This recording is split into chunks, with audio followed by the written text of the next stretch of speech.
Bienvenue au Paradis sur Terre. Quel est votre rôle au Paradis sur Terre? Quel est votre rôle pour vous assurer que le paradis soit révélé? Parce que c'est pas mal juste ça le but de toutes mes vidéos. C'est pas mal juste ça le but, je dirais même de la vie. De faire en sorte que le paradis soit visible pour nous.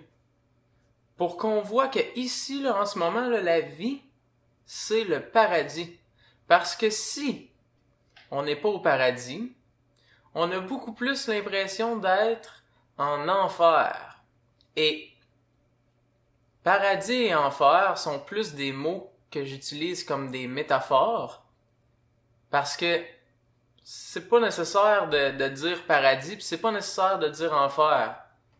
C'est juste où tu es à un endroit que tu te sens complètement épanoui, que tu te sens bien, que tu sens que tout va parfaitement bien.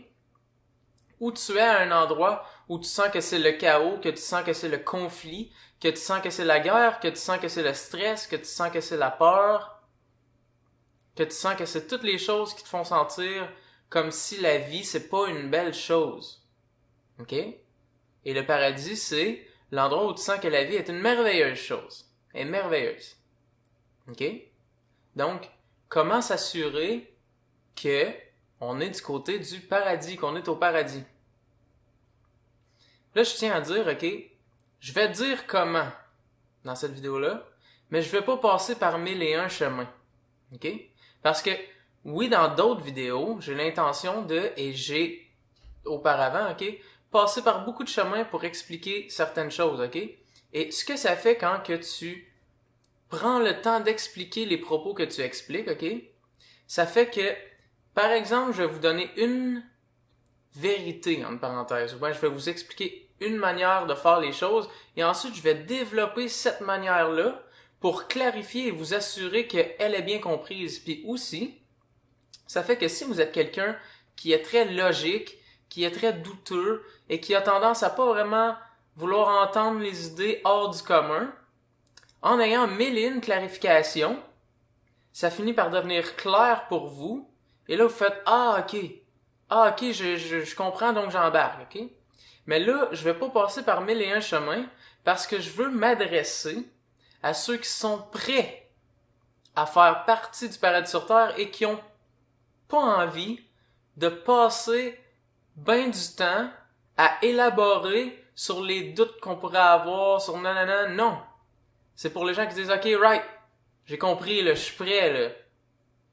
Je suis prêt, dis-moi comment, puis je le fais. Je suis pas, j'ai pas envie de débattre sur mes idées contre tes idées, puis ci, puis ça. Non, je veux juste go. On le vit maintenant. Comment qu'on le fait? On le fait. OK? Cette vidéo-là est pour toi. Quel est ton rôle dans le paradis sur Terre? Qu'est-ce que tu dois faire là? Littéralement. OK? Pour faire partie du paradis sur Terre, as-tu déjà entendu l'idée de l'amour inconditionnel? Amour inconditionnel. Inconditionnel est quelque chose qui est un peu plus facile à comprendre, parce que le mot représente bien ce que c'est. Inconditionnel, sans condition.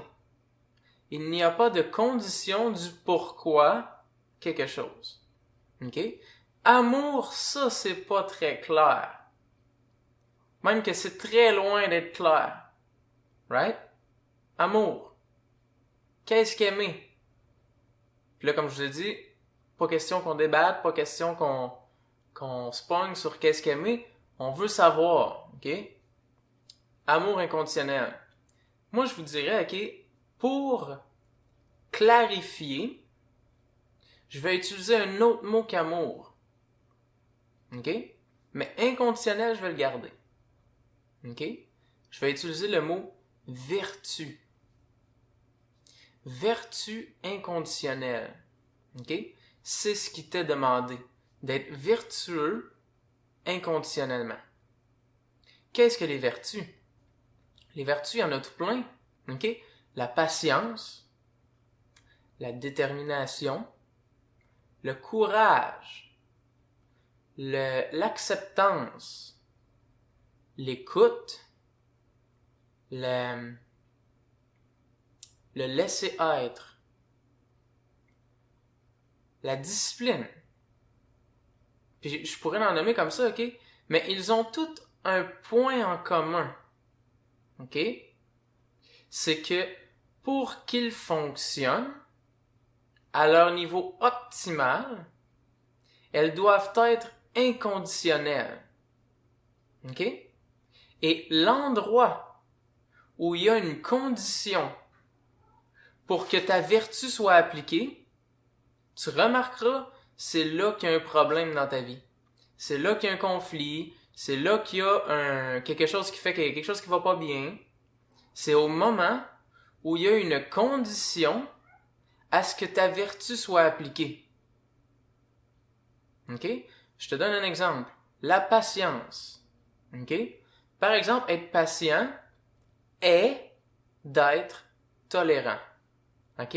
Être patient, donc par exemple, je suis en voiture, juste parce que en voiture peut être un excellent exemple de patience. Il y a quelqu'un en avant de moi, par exemple, je suis sur l'autoroute et il y a des voitures en avant de moi et ça roule vraiment pas rapidement. OK? La patience dit, tout est parfait en ce moment. Et l'indice que tu es en patience, que tu es patient, est comment tu te sens. OK? Si tu te sens en paix, si tu te sens sans conflit intérieurement, veut dire que tu es aligné avec la patience, veut dire que tu es aligné avec tes vertus. OK? Et au moment où tu dis que il y a eux en avant de moi, il faudrait qu'ils aillent plus vite, ils vont pas assez vite, ça va pas assez vite, non. Ce que tu viens de faire, c'est que tu viens de dire, il y a une condition à ma patience. Il y a une condition à ma tolérance. Il y a une condition à mes vertus. Pour que je sois vertueux, les choses doivent être comme ça. OK? Donc, si tu es conditionnel, voilà le moment où tu te sens, entre parenthèses, en enfer, ou pas au paradis, ou pas à l'endroit où on se sent pleinement en paix. Parce que c'est juste ça le paradis, c'est l'endroit où tu sens que tu es épanoui. OK? Et ce qui te fait sentir épanoui sont les vertus, littéralement, OK? Et les conditions que tu imposes à être vertueux sont tes limites qui t'empêchent à te sentir bien. Donc, toutes les conditions sont les endroits où tu te sens pas à ton meilleur, où tu sens qu'il y a une lacune dans ta vie. Donc, par exemple, tu es en relation avec quelqu'un et quand qu'elle parle comme ça, quand qu'elle, par exemple, OK, elle tente de te dire qu'elle a donc raison, OK, est le moment où ton écoute est conditionnelle. Tu ne veux pas l'écouter parce qu'elle n'arrête pas d'essayer de me convaincre de ses idées. OK? Et si elle essaie de me convaincre de ses idées, il n'est pas question que je l'écoute, il n'est pas question que je sois patient avec elle, il n'est pas question que je sois déterminé à l'écouter, peu importe les vertus qui te sont demandées à ce moment-là. Tu dis, parce que elle est comme ça, pas question que je sois comme ça. Pas question que je démontre de la patience. Pas question que je démontre de l'écoute. OK? Et donc, qu'est-ce que tu deviens? Tu deviens impatient. Tu deviens irritable. Tu deviens tous les sentiments qui font que tu ne te sens plus en paix. Parce que la paix vient de l'application des vertus. Directement. OK? Donc, quel est ton rôle au paradis? Quel est ton rôle pour faire en sorte que le paradis soit toujours vu? Simplement de faire en sorte que tes vertus soient inconditionnelles. OK? Et la raison pour laquelle je le mets comme ça, OK? Plutôt que de prendre le temps de tout élaborer chaque condition, en passant, dans mes vidéos, j'ai l'intention de faire ça, élaborer les conditions, élaborer comme les raisons pour lesquelles on se sent comme ça, les raisons pour lesquelles on n'applique pas nos vertus, et d'essayer de les comprendre et de les clarifier. Sauf qu'on peut faire un gros titre comme ça, puis on peut on peut appliquer ça d'une manière très directe. Ok, c'est ça que je voulais dire. On peut appliquer ça d'une manière très directe si on comprend, ok, que je peux maintenant rendre mes vertus inconditionnelles et de simplement dire, ok, il n'y a plus aucune condition du pourquoi je suis mes vertus. Et c'est de faire un changement dans notre mentalité, ok? Juste en comprenant ça, en disant, ok, à partir de maintenant, ce que je cherche, c'est d'appliquer toutes les vertus, ok? La patience, l'écoute, la compassion, la détermination, la discipline, quelle autre? La tolérance, oui. Peu importe tout ce qui te vient en tête en ce moment. Toutes les vertus. OK? Le courage. La volonté. Tous les vertus. OK? Que dans ton esprit, tu dises, je veux appliquer, je veux être l'exemple des vertus d'aucunement en ayant des conditions à ça. Donc, que jamais j'ai une raison du pourquoi je ne devrais pas appliquer ça. OK? Donc, sans essayer d'avoir mille et une raisons, puis d'essayer de jouer avec les mots, puis d'essayer de clarifier les choses, puis tout, mais juste comme, je choisis que je suis inconditionnel dans mes vertus. Et c'est là que tu vas connaître l'amour inconditionnel. OK? Parce que l'amour, dans le fond, les vertus sont l'expression de l'amour. C'est par amour qu'on est patient. C'est par amour qu'on écoute. C'est par amour qu'on est tolérant. C'est par amour qu'on est déterminé. C'est par amour qu'on a de la volonté. C'est par amour qu'on a du courage. C'est par amour que... J'en ai pas d'autres, vite de même. C'est par amour. C'est toujours par amour. C'est par amour qu'on est honnête. OK? Donc, les vertus sont les couleurs que prend l'expression de l'amour. Et au paradis, il n'y a que l'amour. Il n'y a que l'amour, ça veut dire qu'il n'y a que les vertus. Les gens au paradis sont vertueux parce qu'ils s'expriment avec les vertus. Excusez-moi, il y a comme quelque chose dans la gorge. Est-ce que ça veut dire que tout le monde est pareil? Est-ce que ça veut dire que tout le monde est pareil au paradis? Ah, tout le monde est vertueux, donc tout le monde a la même patience, donc sur l'autoroute, tout le monde roule à la même vitesse, puis tout le monde fait les mêmes affaires. Pas du tout. Pas du tout, rien à voir. Même que, lorsque tout le monde est vertueux, c'est là qu'on voit le plus le côté unique de chacun. Parce que vous allez remarquer, ok, les vertus s'expriment d'une manière complètement unique. Parce que les vertus sont toujours conscientes. Lorsque tu exprimes une vertu, tu es pleinement conscient. Et c'est lorsque tu es conditionnel que tu es inconscient. La conditionnalité est une expression inconsciente. Quelqu'un qui est pleinement conscient, ok? Pleinement conscient est vertueux de nature.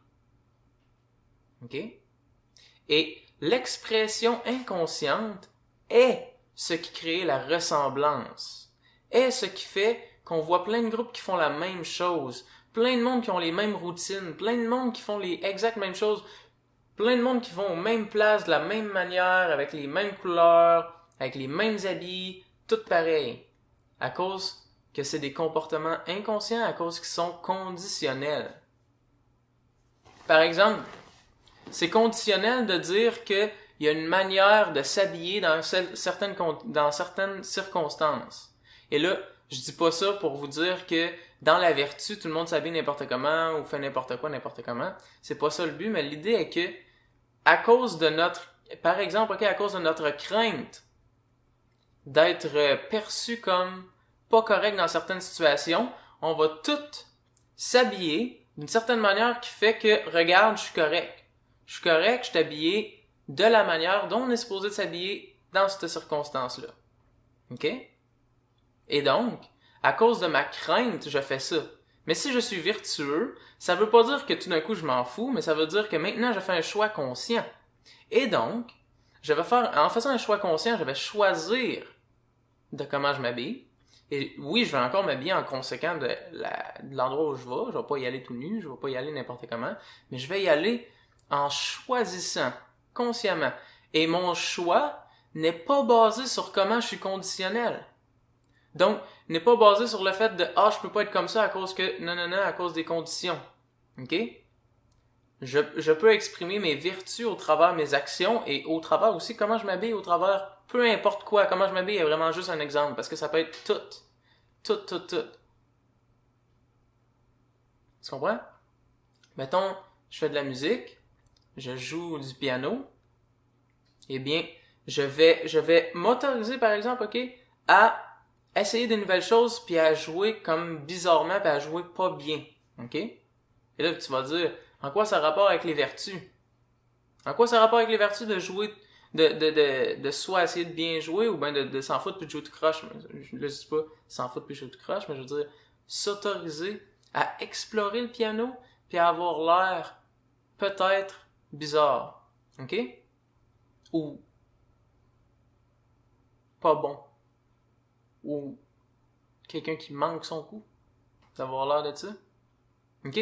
Parce que ma vertu, par exemple, au moment où je joue le piano, OK, la partie de moi qui a envie de s'exprimer est la curiosité, par exemple, la créativité et l'écoute et plusieurs aspects de moi qui ont envie de s'exprimer. Et ces aspects-là ne peuvent que s'exprimer avec ma conscience. OK? Je dois être pleinement impliqué dans le processus de jouer avec le piano. OK?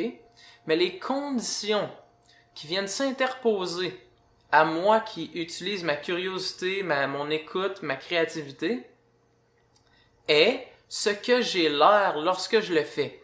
Et ça, c'est les conditions, OK, qui font que tout d'un coup, ma créativité a plus le droit de s'exprimer, mon écoute a plus le droit de s'exprimer, ma curiosité a plus le droit de s'exprimer, parce qu'il y a des conditions. Et les conditions disent, si ça n'a pas l'air beau, maintenant, c'est non. OK? Ça, c'est la condition. Elle bloque mes vertus, elle bloque ma libre expression et fait que je vais prendre des décisions différentes, comme par exemple, jouer la même pièce que je connais par cœur. Jouer la même pièce que je connais par cœur. Et jouer les pièces que je sais que je suis déjà capable de jouer.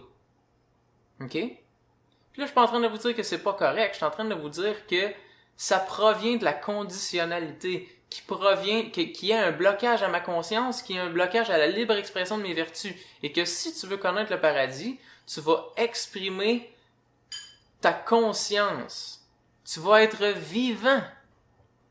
Parce que tes conditions sont des habitudes. C'est habituel de suivre les conditions. Parce que les conditions sont préétablies. Ta créativité n'est pas préétablie.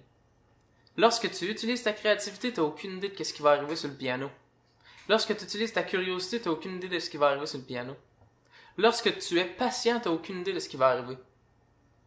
Lorsque tu es courageux, tu n'as aucune idée de ce qui va arriver. Lorsque tu es discipliné, tu n'as aucune idée de ce qui va arriver.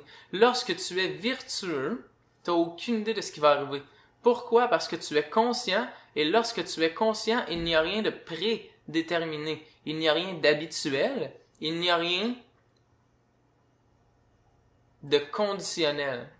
Et les conditions sont prédéterminées. OK? Donc, c'est la chose qui t'est demandée au paradis. pour montrer qu'est-ce que le paradis. Donc à partir de maintenant, si tu veux faire partie du paradis, faire partie de la gang du paradis, faire partie des anges du paradis, tu vas exprimer tes vertus inconditionnellement. Peu importe la vertu qui t'est demandée en ce moment. Et chaque moment va te demander des aspects différents de qui tu es. Chaque chose, chaque domaine de la vie va te demander d'exprimer des aspects différents de qui tu es. Et ces aspects-là, tu n'as que enlever les conditions du pourquoi elles devraient s'exprimer et de les exprimer inconditionnellement. Et donc, tu deviens un être inconditionnel. Un être inconditionnel. Tu es inconditionnel. Ta vie est inconditionnelle. Right? Et quels sont les endroits où c'est le plus difficile d'être inconditionnel? Parce que les endroits où c'est le plus difficile, c'est l'endroit où c'est que c'est le plus demandé. Où c'est que c'est le plus important. C'est où que c'est le plus important? C'est où que c'est le plus difficile? Socialement. C'est socialement que c'est le plus difficile. Totalement. C'est socialement que c'est le plus difficile d'exprimer tes vertus et d'être inconditionnel. Tu remarqueras, ok? Lorsque tu mets des conditions au pourquoi tu ferais ou tu ferais pas quelque chose, au pourquoi tu exprimerais qui tu es vraiment, même quand il n'y a personne autour de toi, les raisons, ok, sont fondées sur des aspects sociaux. Remarque. Ok? Remarque. Prends le temps de regarder en dedans de toi, ok, tu vas t'en rendre compte. La raison pour laquelle tu n'oses pas faire de quoi, ok, quand tu es seul dans ta chambre chez vous, que tu n'oses pas exprimer pleinement tes valeurs à ce moment-là, ok, c'est à cause de quelque chose de social. De comment tu serais perçu. De comment tu serais perçu même s'il n'y a personne pour te voir. À cause de comment tu t'es fait apprendre. Si tu n'aurais aucune notion de ce que quelqu'un peut penser ou percevoir de toi par rapport à quoi que ce soit, en un instant, tu serais libre. Libre. Tu n'aurais aucune idée comment tu te sens léger. Tu n'aurais aucune idée à quel point tu te sens libre. Tu n'aurais aucune idée d'à quel point tu te sens en paix. Tu n'aurais aucune idée d'à quel point le poids qui te serait enlevé sur les épaules. À cause de la simple chose que te serait enlevé ce que les autres pourraient penser ou percevoir de toi. Peut-être que tu es quelqu'un qui dit souvent « Ah, ce que les autres pensent, ça me dérange pas. Ce que les autres pensent, on s'en fout. » Mais observe à quel point ça prend de la place dans la vie. Je veux pas prétendre que moi, je suis au-delà de ça. Je suis juste en train d'expliquer ça. Mais je suis pas au-delà de ça d'aucune manière. Oh, j'ai de la visite. Yo, j'ai coupé parce que il y avait des gens qui rentraient chez nous, donc je suis allé les accueillir et il y avait des belles choses à me donner. Donc ce que je disais, c'est que ce qui nous bloque d'être vertueux, d'être vrai à soi-même, est pratiquement 100% des aspects sociaux. Je dis pratiquement, ok, juste parce que je considère ne pas avoir totalement vérifié à l'intérieur de moi si c'est pas 100% social, mais je douterais que ça l'est. Je douterais que c'est 100% social. Parce que jusqu'à maintenant, tout ce que j'ai découvert qui me bloque d'une expression pleinement de moi-même, de mes vertus et de qui je suis consciemment, ok, est des aspects sociaux. De si je fais ça, de quoi ça va avoir l'air. Et c'est pas que je me dis ça en mots comme ça. Ah, si je fais ça, de quoi ça va avoir l'air. Mais c'est que c'est en dedans. Et que, sans le dire, c'est sur quoi je m'appuie pour prendre les décisions. Et ça va se manifester en petits sentiments, en inconfort et en sentiment d'être bloqué, de pouvoir le faire.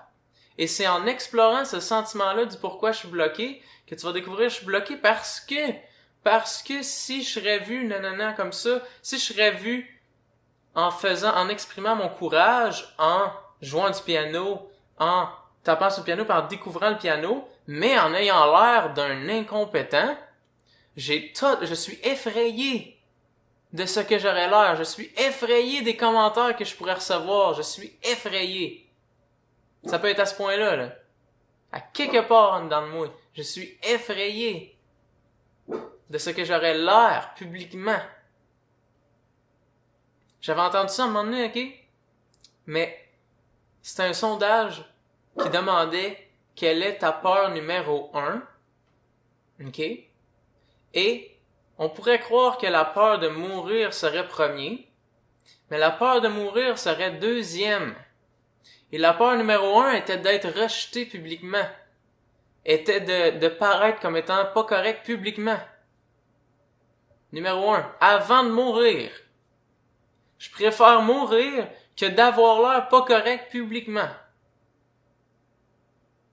Ça a une grande signification. Ça signifie que mes peurs, mes blocages qui m'empêchent de vivre sont des peurs publiques, sociales. Et donc, voilà pourquoi l'endroit le plus important à rendre mes vertus inconditionnelles, à rendre l'expression de ma conscience inconditionnelle est en public. Est de dire, j'exprime ce que j'ai exprimé inconditionnellement, c'est-à-dire qu'il y ait des gens pour le voir ou pas.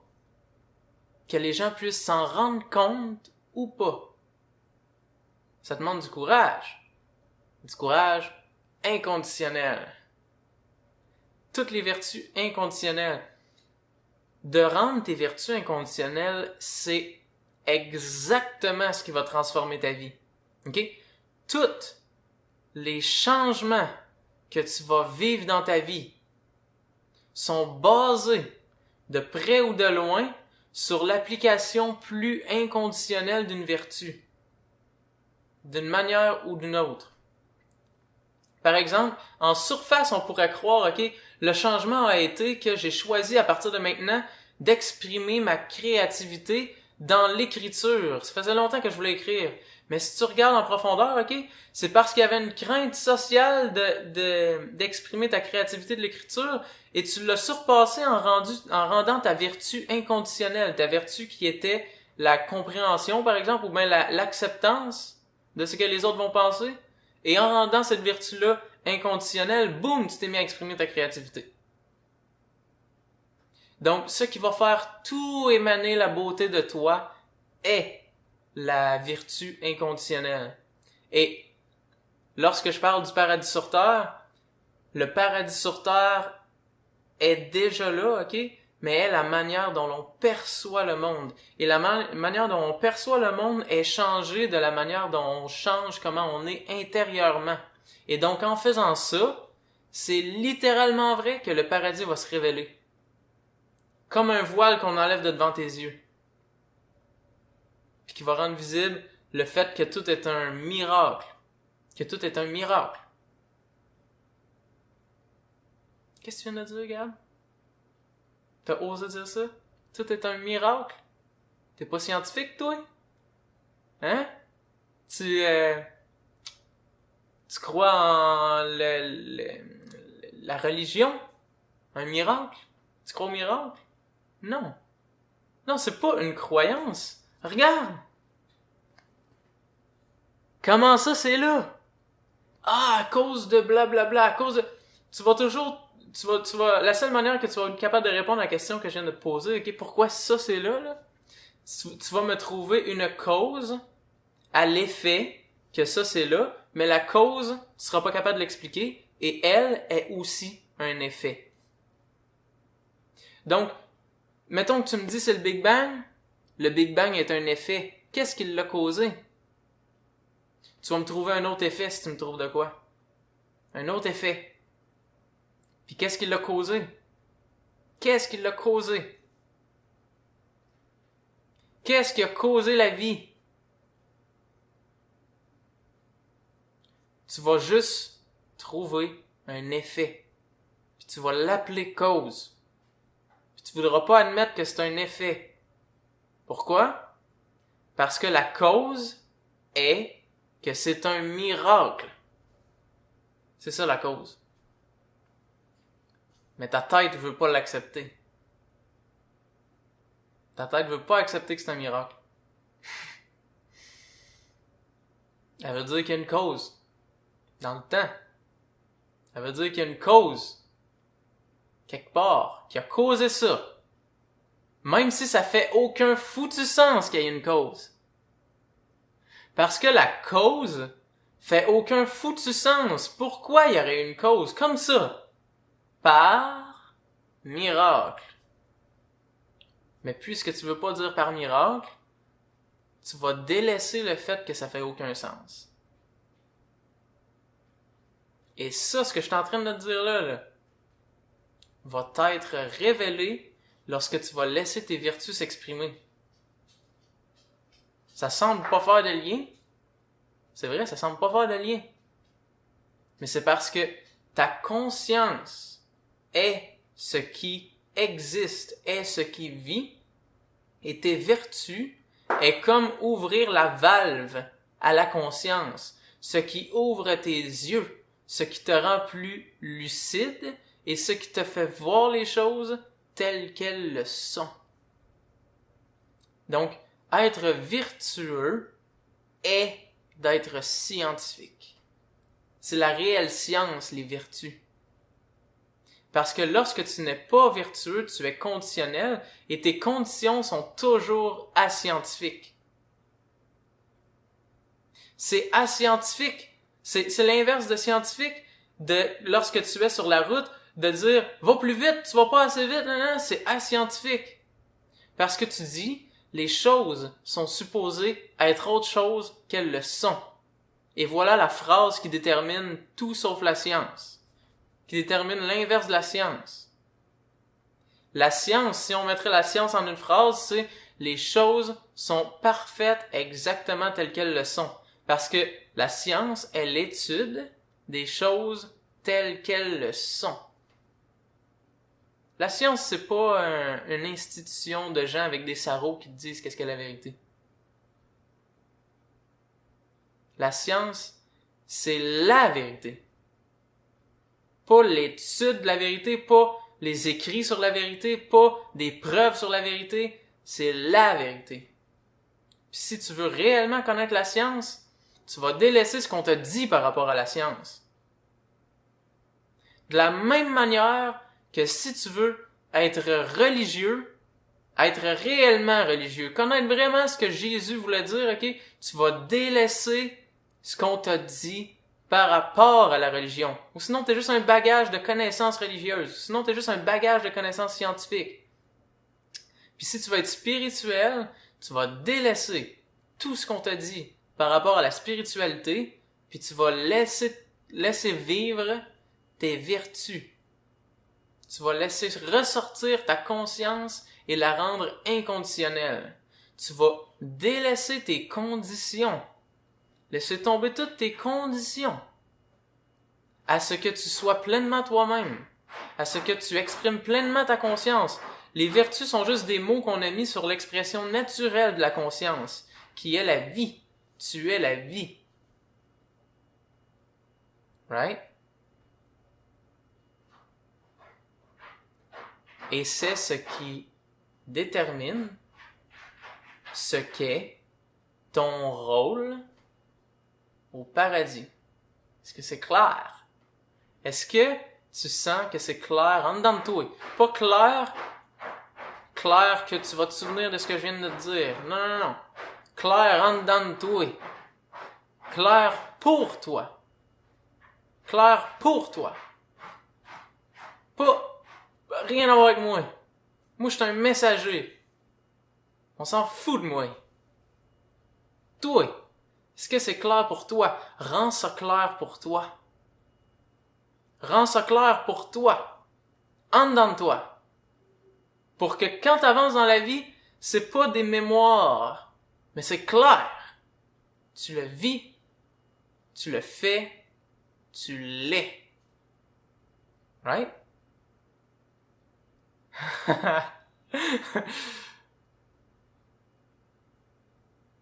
OK. C'est tout pour aujourd'hui. Tu connais ton rôle maintenant. Puis si tu le connais pas, puis là c'est toi qui sais là, est-ce que c'est de re-regarder cette vidéo-là pour t'assurer que ça soit clair pour toi? Puis là, je te dis pas ça d'une manière à ce que t'es supposé me réécouter jusqu'à temps que tu m'aies compris. Non. Si tu veux le réécouter, c'est juste pour rendre ça clair en dedans de toi. Puis si t'as besoin d'autres choses, si t'as besoin de lire des livres, si t'as besoin de quoi que ce soit, peu importe. OK? Mais tu le sais. T'es pas là pour ramasser plein de connaissances. T'es là pour rendre ça clair en dedans de toi pour que tu le vives. Moi, je suis juste là pour que tu le vives. Je suis là pour que tu le vives. Paradis sur Terre, c'est pas moi. Paradis sur Terre, c'est toi. Paradis sur Terre, c'est toi qui vis ta conscience et qui t'assure que tout le monde puisse participer en participant toi. C'est d'être vrai à toi-même. C'est ça le paradis sur Terre. Alright, c'est bon. Tout a été dit. Tout est sorti. À bientôt. Je suis vraiment honoré que tu prennes soin de toi et que tu veuilles faire en sorte que ça arrive. C'est vraiment fort que tu veuilles que ça arrive. Le simple fait que tu es là et que tu veuilles que ça arrive, c'est déjà fort. C'est pas tout le monde, là. Ben dis-moi, oui, c'est tout le monde. Mais c'est pas tout le monde qui a la volonté en ce moment. On vise le fait que ce soit tout le monde. On vise que ce soit 100% des gens. Parce que ça ne peut que mener vers le mieux. La conscience, la vertu. Mais que en ce moment, toi, tu le fasses, on est comblé. Tout le monde est comblé. À quelque part en background, il y a des gens qui applaudissent. Qu'on n'entend pas. Wouh! Ils sont contents que tu fasses qu'est-ce qu'il faut pour amener la vie dans ta vie. Pour savoir qu'est-ce que la vie. C'est pas de la spiritualité, c'est la vie. C'est pas de la religion, c'est la vie. C'est pas de la science, c'est la vie. La vie, la vie, la vie. C'est pas de la philosophie, c'est la vie.